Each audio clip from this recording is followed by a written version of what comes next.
ഞാൻ ചിലപ്പോഴൊക്കെ ഹുത്തുബ നടത്തിയിട്ട് പുറത്തേക്ക് ഇറങ്ങുമ്പോൾ ചിലരിന്റെ കൈ പിടിച്ചിട്ട് പറയും, നല്ല ഹുത്തുബയായിട്ടോ ഇപ്പോഴത്തെ കാലത്ത് പറയേണ്ടതാണ്. ഞാൻ ആ സന്തോഷത്തിൽ അത് യൂട്യൂബിൽ അപ്ലോഡ് ചെയ്യും.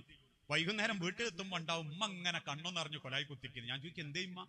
എന്റെ ഇന്നത്തെ ഹുത്തുബന്റെ കമന്റിങ് വായിച്ചു. ഞാൻ ചോദിച്ചു, എന്തേ?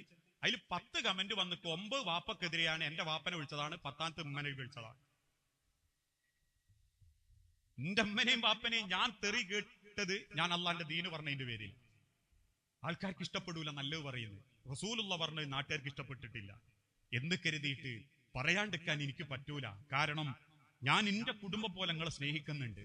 നാളെ പടച്ചോന്റെ മഹിഷറയിൽ നിങ്ങളെ പടച്ചോൻ കൊണ്ടുവരുമ്പം അല്ലാഹുമ്മ അശ്ഹദ്, നീ സാക്ഷി റബ്ബേ, ചീക്കൊന്ന് പ്രദേശത്തെ നല്ലവരായ ഉമ്മാക്കും വാപ്പാക്കും ഞാനത് അറിയിച്ചു കൊടുത്തിട്ടുണ്ട്. ഇനി നിങ്ങളെ പാടായി നിങ്ങൾക്ക് വേണ്ടത് സ്വീകരിക്കാം, തള്ളിക്കളയാം. ഒരാളും മതത്തിൽ നിർബന്ധം ചെലുത്തൂല. അതുകൊണ്ട് നമ്മളെ കുടുംബത്തിൽ നല്ല സ്വഭാവങ്ങൾ വരണം, നല്ല ചുറ്റുപാടുകൾ വരണം. ഖുർആൻ പഠിക്കാനും പഠിപ്പിക്കാനും ആവേശത്തോടെ മക്കൾക്ക് വേണ്ടി മാർഗം കാണിച്ചു കൊടുക്കണം. ഇന്ന് പ്രത്യേകിച്ച് ഇങ്ങനെയുള്ള സംവിധാനങ്ങളൊക്കെ ഉണ്ടായി കിട്ടുക എന്നുള്ളത് വലിയൊരു ഹൈറായിക്കൊണ്ടിരിക്കുക. കാരണം അത്രയേറെ ഭൗതിക വിദ്യാഭ്യാസം തലക്ക് പിടിച്ച് മദ്രസ പോലും എടുക്കപ്പെട്ടുകൊണ്ടിരിക്കുന്ന ഒരു കാലഘട്ടത്തിൽ എത്ര മനോഹരമായിട്ടാണ് ആ മക്കള് ഓരോ ആയത്തുകളും ഓരോ വാക്കുകളും ഇവിടെ അവതരിപ്പിച്ച് അതിനുവേണ്ടി തയ്യാറായ മാതാപിതാക്കള്, അതിനുവേണ്ടി പണിയെടുത്ത ഇതിന്റെ അധ്യാപകര്, സാമ്പത്തിക ചെലവാക്കുന്നവര്, ഇവരൊക്കെ ഒരു കൂട്ടായ പരിശ്രമം നടത്തുന്നത് അവനാന്റെ പൊരയിലേക്ക് എന്തെങ്കിലും പൈസ ഉണ്ടാക്കണമെന്ന് കരുതിയിട്ടല്ല, ഈ സമൂഹം നന്നാവണമെന്ന് കരുതിയിട്ടാണ്. നിങ്ങൾ ചിന്തിച്ചു നോക്കിയിട്ടുണ്ടോ? ഈ പേച്ചു പോകുന്ന സമൂഹത്തിന് വഴി കാണിക്കുന്ന ഒരേ ഒരു പ്രസ്ഥാനം അത് മുജാഹിദ് പ്രസ്ഥാനം മാത്ര. ഇവിടെയുള്ള പലരും എല്ലാ കഥകളും കെട്ടുകഥകളും നിരീശ്വരവാദത്തിലേക്കും യുക്തിവാദത്തിലേക്കും സമൂഹത്തെ കൊണ്ടുപോകുമ്പോ, അതല്ലെങ്കിൽ ജാതീയതയുടെയും വർഗീയതയുടെയും പേരിൽ തമ്മിൽ തല്ലിക്കുമ്പോ, മനുഷ്യന്റെ അതിർവരമ്പുകൾ ഭേദിച്ച് തമ്മിൽ കൊലപാടെടുക്കാൻ വേണ്ടി പകയും വൃത്തികേടുകളും പ്രചരിപ്പിച്ചുകൊണ്ടിരിക്കുമ്പോ, ഉമ്മത്തിനെ തൗഹീദിൽ ഉറപ്പിച്ചു നിർത്തി പരസ്പരം സ്നേഹിക്കാൻ പഠിപ്പിക്കുന്ന ഒരേ ഒരു മതം, ഒരേ ഒരു ഇസ്ലാം, ഒരേ ഒരു പ്രസ്ഥാനം അത് മുജാഹിദ് പ്രസ്ഥാനം മാത്രമാ. കാരണം അയൽവാസി പട്ടിണി കിടക്കുമ്പം വയറ് നിറച്ച് ഭക്ഷിക്കുന്നവൻ മുസൽമാൻ അല്ലെന്നും, അയൽവാസി അമുസ്ലിം ആണെങ്കിൽ പോലും നീ ഇസ്ലാമിൽ പെടില്ലെന്നും ലോകത്തെ പഠിപ്പിച്ച ഒരു മതമുണ്ടെങ്കിൽ അതെന്റെ പ്രവാചകന്റെ മതമാ. അതേതെങ്കിലും പൊട്ടിത്തെറിക്കുന്ന ചാവറുകളെ നോക്കി ഇസ്ലാം തീവ്രവാദത്തിന്റെയും വർഗീയതയുടെയും മതമാണ് എന്ന് ലോകത്തുള്ള ഇസ്ലാമിസ്റ്റുകൾ വ്യാഖ്യാനിക്കുമ്പോ അവരുടെ വാക്കുകളിൽ നിന്നല്ല ഇസ്ലാമിനെ പഠിക്കേണ്ടത്. ഉറുമ്പ് കൂട്ടങ്ങളെ കരിക്കുന്നവനെ പച്ചക്ക് ഞാൻ കരിക്കുമെന്ന് മിണ്ടാ പ്രാണികൾക്ക് വേണ്ടി സംസാരിച്ച എന്റെ റബ്ബിന്റെ മതം. ആദ്യമായി ഒരു അമുസ്ലിം മരിച്ചു കിടക്കുന്നത് കണ്ടപ്പം അമുസ്ലിമിന്റെ മുൻപിൽ വെച്ച് തലപ്പാവൂരി ഒരു അമുസ്ലിമിന്റെ മയ്യത്തിനോട്, ശവത്തോട് എങ്ങനെ ബഹുമാനം കാണിക്കണമെന്ന് ലോകത്തെ പഠിപ്പിച്ച എന്റെ പ്രവാചകന്റെ മതം ഒരിക്കലും ഒരു തീവ്രവാദത്തിന്റെ മതമല്ല. അന്യായമായി നീ ഒരാളെ കൊന്നാൽ, അന്യായമായി നീ ഒരാളെ കൊന്നാൽ, അത് കാശ്മീരിന്റെ തെരുവോരങ്ങളിൽ പോയി തീവ്രവാദം നടത്തി പൊട്ടിത്തെറിച്ചാലും, ബോംബെയുടെ തെരുവോരങ്ങളിൽ തോക്കുകൾ എടുത്ത് വെടിവെച്ചു കൊന്നാലും, അങ്ങ് സിറിയയിൽ പോയി മരിച്ചാലും, അങ്ങ് ലോകത്തിന്റെ ഏത് മുക്കുമൂലകളിൽ പോയി പണിയെടുത്താലും, കേരളത്തിന്റെ മണ്ണിൽ ഇന്ത്യയുടെ രാജ്യത്തിന്റെ അഖണ്ഡതക്കും ഭംഗിക്കും തട്ടം വരുത്തുന്ന, കോട്ടം വരുത്തുന്ന ഏത് വൃത്തികേടിൽ നീ പ്രവർത്തിച്ചിട്ടുണ്ടോ, പറയരുത് നീ ഇസ്ലാമിന്റെ പേരിലേക്ക്. നീ ഇസ്ലാം അല്ല എന്ന് ലോകത്തെ പഠിപ്പിച്ച റസൂലിന്റെ മതം. ഒരാളെ അന്യായമായി കൊന്നാൽ ലോകത്തുള്ള 800 കോടി മനുഷ്യരെയും കൊന്നവനെ പോലെയാണ് നീ എന്ന് പഠിപ്പിച്ച മതം. ആ മതമാണ് പ്രവാചകന്റെ മതം, മനുഷ്യരെ സ്നേഹിക്കാൻ പഠിപ്പിച്ച മതം. അമുസ്ലിമികളായ ക്രിസ്ത്യാനി വിഭാഗങ്ങൾ മദീനയിൽ വന്നപ്പോ ആരാധനക്ക് സ്ഥലമില്ല മുഹമ്മദേ എന്ന് പറഞ്ഞ സമയത്ത് മദീന പള്ളിയുടെ വാതിൽ തുറന്നു കൊടുത്ത്, മദീന പള്ളിയുടെ മുൻഭാഗത്ത് ഈത്തപ്പന കൊണ്ട് മറ കൊടുത്ത് ആ അന്യമതക്കാർക്ക് ആരാധന നിർവഹിക്കാൻ വേണ്ടി വിട്ടുകൊടുത്ത മതം. അമുസ്ലിമായ ഒരു മനുഷ്യൻ തെറ്റിന്റെ പേരിൽ അഥവാ മോഷണം നടത്തി എന്ന പരാതിയുടെ പേരിൽ ബന്ധിക്കപ്പെടുകയും അവസാനം തെളിവിന്റെ സാഹചര്യത്തിൽ മോഷണം നടത്തിയത് മുസ്ലിം കുടുംബത്തിലെ പെണ്ണാണെന്നറിഞ്ഞപ്പോ ആ പെണ്ണിന്റെ കൈവെട്ടാൻ കൽപ്പിച്ച എന്റെ പ്രവാചകന്റെ മതം, അമുസ്ലിമായ ജൂതനോട് ചെയ്തു പോയതിന്റെ പേരിൽ മാപ്പപേക്ഷ നടത്തിയ എന്റെ പ്രവാചകന്റെ മതം, ആ ഇസ്ലാമാണ് എന്റെ സിരകളിൽ ഓടുന്നതെങ്കിൽ, ആ ഇസ്സത്താണ് എന്റെ നെഞ്ചിന്റെ ഉള്ളിലുള്ളതെങ്കിൽ, ആർക്ക് മുൻപിലും ആർജവത്തോടെ ഞാൻ പറയും, എന്റെ നെരിയാണിക്ക് മേലെ വസ്ത്രമുയരുന്നത്, എന്റെ താടികളിൽ രോമം വളരുന്നത്, എന്റെ 5 വക്ത് നമസ്കാരം, എന്റെ മദ്രസകൾ, എന്റെ ഖുർആനുകൾ, എന്റെ ഖുർആൻ പഠന കേന്ദ്രങ്ങൾ ഒരിക്കലും മനുഷ്യനെ അകറ്റാനുള്ളതല്ല. അവിടെ പഠിപ്പിക്കുന്നത് തീവ്രവാദമല്ല, അവിടെ പഠിപ്പിക്കുന്നത് വർഗീയതയല്ല, മറിച്ച് മനുഷ്യനെ മനുഷ്യനായി കാണാനും ദൈവത്തിന്റെ തൃപ്തിക്ക് വേണ്ടി പരസ്പരം സ്നേഹിക്കാനും ജാതീയതയില്ലാതെ, വർഗീയതയില്ലാതെ, തൊട്ടുകൂടായ്മകളില്ലാതെ, തീണ്ടിക്കൂടായ്മകളില്ലാതെ, മേൽജാതി കീഴ്ജാതി എന്ന വിശ്വാസമില്ലാതെ ഇന്ത്യ എന്ന മഹാരാജ്യത്തിനെ സ്നേഹിച്ചുകൊണ്ട് പെറ്റുമ്മയെ പോലെ സംരക്ഷിക്കണമെന്നും അതിനുവേണ്ടി രക്തം ചിന്തുന്നവൻ സ്വർഗാവകാശിയാണെന്നും പഠിപ്പിച്ച എന്റെ മദ്രസകളും എന്റെ ഖുർആനിക സ്ഥാപനങ്ങളും എന്നും ഈ സമൂഹത്തിന് മുൻപിൽ കാണിച്ചു കൊടുക്കുന്നത്, മനുഷ്യരെ, നമ്മളൊന്ന ഒരു ദൈവത്തിന്റെ സൃഷ്ടികളാ, തിരിച്ചു പോകേണ്ടത് ഒരു ദൈവത്തിന്റെ അടുത്തേക്കാ. ഞങ്ങൾ വിളിക്കുന്ന അള്ളാഹുവും നിങ്ങൾ വിളിക്കുന്ന ഈശ്വരനും ക്രിസ്ത്യാനി വിളിക്കുന്ന കർത്താവും ഒരേ ഒരു ഈശ്വരനാണെങ്കിൽ ആ ഈശ്വരൻ ആഗ്രഹിക്കുന്നത്, ആ ഈശ്വരൻ തൃപ്തിപ്പെടുന്നത് പരസ്പര സ്നേഹത്തിന്റെയും ഈശ്വരനെ മാത്രം ആരാധിക്കുന്നതിന്റെയും തൃപ്തിയ.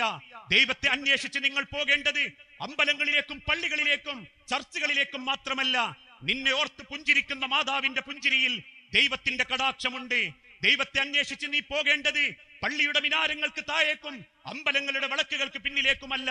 നിന്നെ ഓർത്ത് നിന്റെ അയൽവാസി സന്തോഷിക്കുന്നുണ്ടെങ്കിൽ, നിന്നെ അയൽപ്പക്കക്കാരനായി കിട്ടിയതിന്റെ പേരിൽ അവൻ നിർഭയവാനാണെങ്കിൽ, നിനക്ക് ദൈവത്തെ കാണാൻ പറ്റുന്നത് അയൽവാസിയുടെ പുഞ്ചിരിയിലാണെന്ന് ലോകത്തെ പഠിപ്പിച്ച മതം ഇസ്ലാം എന്ന ലോകത്തെ പഠിപ്പിച്ച സന്ദേശം, ആ സന്ദേശം പഠിപ്പിക്കുന്നത് ഖുർആനിക ആയത്തുകളിലൂടെയാ. ആ ആയത്തിൽ അമുസ്ലിമീങ്ങളെ കണ്ടെടുത്തേച്ച് കൊല്ലാൻ പറയുന്നില്ല.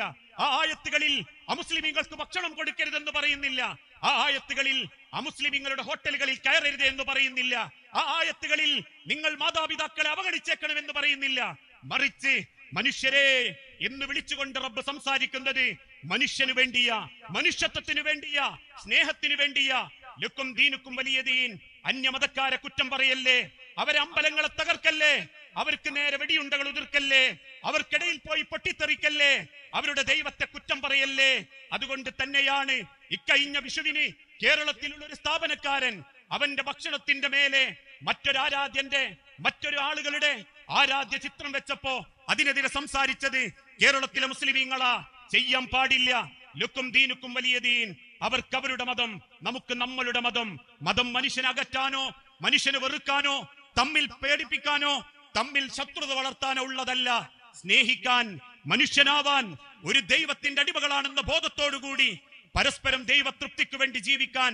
അതാണ് മദ്രസകൾ, അതാണ് പഠിപ്പിക്കുന്നത്, അതാണ് ഖുർആനിക ആയത്തുകൾ. ആ പഠിക്കുന്ന ആയത്തിന്റെ പൂർത്തീകരണമാണ് ഹിഫ്ളാവുക, ഹാഫിളാവുക എന്നുള്ളത്. ദാറുൽ ഫുർഖാൻ ഇനിയും ഇവിടെ ഒരു വിളക്കമാടമായിട്ടുണ്ടാകും. ചിക്കൊന്നു പ്രദേശത്തേക്ക് മാത്രമല്ല. ഇതിനെ നിലനിർത്തുക എന്നുള്ളത് ഓരോരുത്തരുടെയും ബാധ്യതയാ. അക്ഷരങ്ങളുടെ സ്ഫുടതകളോടുകൂടി, വാക്കക്ഷരങ്ങളുടെ തെളിമയോടുകൂടി, തജ്വീദിന്റെ നിയമത്തോടുകൂടി ഓരോ മക്കളും ആയത്തുകൾ ഓതുമ്പോ, രക്ഷിതാക്കളെ, ഖബറിലേക്കുള്ള സമ്പാദ്യമാ, ആഖിറത്തിലേക്കുള്ള സമ്പാദ്യമാ. അതേയുണ്ടാകൂ കൂടെ. 3 പിടി മണ്ണ് വാരിയിട്ട് തസ്ബീത്തും ചൊല്ലി പള്ളിപ്പറമ്പെന്ന് കുടുംബക്കാര് തിരിച്ചു പോകുമ്പോ ദിവസങ്ങൾ മാത്രമേ അവര് നമ്മളെ ഓർക്കാറുള്ളൂ. 3-ാമത്തെ ദിവസം വയറ് വീർക്കും നമ്മളുടേത്. 4-ാമത്തെ ദിവസം പൊട്ടിത്തെറിക്കും വയറ് നമ്മളുടേത്. 5-ാമത്തെ ദിവസം നഖങ്ങൾ പുഴുവരിച്ചു തുടങ്ങും. ഒരാഴ്ചയും 14 ദിവസമാകുമ്പോഴേക്കും മാംസങ്ങൾ ശരീരത്ത് നുതിർന്നുതിർന്നു വീഴും. മണ്ണിനരിയിൽ കിടക്കുന്ന ആ ജീവിതത്തെക്കാൾ നമ്മൾ ആഗ്രഹിക്കുന്നത് ആ ലോകത്ത് റബ്ബ് ഒരുക്കി വെച്ചിട്ടുള്ള സ്വർഗം എന്ന ലോകത്തെയാണെങ്കിൽ, ആ സ്വർഗത്തിന് വേണ്ടി ജീവിക്കാൻ ഈ സമൂഹത്തെ ഒരുക്കേണ്ടത് ദീനീ ചിട്ടകളിലൂടെയാ, ദീനീ കുടുംബങ്ങളിലൂടെയാ. ആ കുടുംബം വാർത്തെടുക്കപ്പെടുന്നത് ഇതുപോലെയുള്ള ഖുർആൻ പഠന കേന്ദ്രങ്ങളിലൂടെയാണെങ്കിൽ നിലനിർത്തണം. ആർജവത്തോടെ സമ്പത്ത് കൊണ്ടും പ്രാർത്ഥന കൊണ്ടും ചേർത്ത് പിടിക്കണം.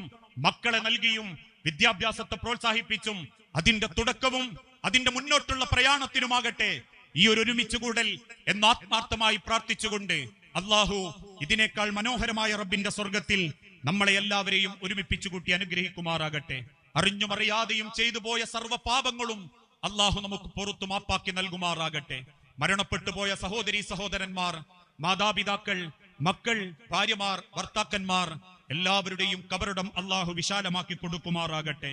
നാഥാ, ഞങ്ങൾ ആഗ്രഹിക്കുന്ന രീതിയിൽ നീ ഇഷ്ടപ്പെടുന്ന ഒരു ദാമ്പത്യ ജീവിതം നയിക്കാനും കുടുംബമായി ജീവിക്കാനും ഞങ്ങളെ മക്കളെയും കുടുംബത്തെയും നീ ഞങ്ങൾക്ക് അനുഗ്രഹമാക്കി മാറ്റി നൽകണമേ. റബ്ബേ, ലോകത്തിന്റെ നാനാഭാഗത്തെ മുസ്ലിം സമൂഹം പീഡിപ്പിക്കപ്പെട്ടുകൊണ്ടിരിക്കുന്നു. പല കുടുംബങ്ങളും പരീക്ഷിക്കപ്പെട്ടുകൊണ്ടിരിക്കുന്നു. പല ആളുകളും വേദനിച്ചു കൊണ്ടിരിക്കുന്നു. എല്ലാവരുടെ അസുഖങ്ങളും വേദനകളും നീ എളുപ്പം മാറ്റി സമാധാനവും സന്തോഷവും നൽകണമേ. അല്ലാഹുമ്മ ഗ്ഫിർ ലിൽ മുഅ്മിനീന വൽ മുഅ്മിനാത്ത് അൽ മുസ്ലിമീന വൽ മുസ്ലിമാത്ത് അൽഅഹ്യാഹു മിൻഹും വൽ അംവാത്ത് ഇന്നക മുജീബുദ് ദഅവാതി യാ ഖാദിയൽ ഹാജാത്ത്. اللهم اعز الاسلام والمسلمين വഅദില്ല ശിർക വൽ മുശ്രിക്കീൻ അല്ലാഹുമ്മ അൻസുർ ലിഗസ്സ. പ്രിയപ്പെട്ടവരെ, പ്രവാസ ലോകം ഏറെ ആശങ്കയിലൂടെ മുന്നോട്ട് പോയിക്കൊണ്ടിരിക്കുകയാ. അവരുടെ സമ്പാദ്യമാണ് കേരളത്തിലുള്ള ഓരോ കുടുംബങ്ങളുടെയും സമാധാനം. അവരുടെ കച്ചവടമാണ് നമ്മളുടെ ഓരോരുത്തരുടെയും ദീനീ രംഗത്തുള്ള പ്രോത്സാഹനം. അതുകൊണ്ട് തന്നെ പ്രവാസ ലോകം ഇന്ന് അനുഭവിക്കുന്ന കെടുതിയിൽ നിന്ന്, യുദ്ധഭയത്തിൽ നിന്ന് ആ നാടിന്റെ നിർഭയത്വത്തിലേക്കും ശത്രുക്കളുടെ തന്ത്രത്തെ പരാജയപ്പെടുത്തി സമാധാനത്തോടെ ജീവിക്കാൻ ഞങ്ങളെ പ്രവാസി സഹോദരങ്ങൾക്കും അവരുടെ സാമ്പത്തിക രംഗത്തിനും അവരുടെ കുടുംബത്തിനും പ്രവാസ ലോകത്തിനും ആ രാജ്യങ്ങൾക്കും നീ കാരുണ്യം ചൊരിയണമേ. വസല്ലല്ലാഹു അലാ നബീന. അസ്സലാമു അലൈക്കും വറഹ്മത്തുള്ളാഹി വബറകാതുഹു.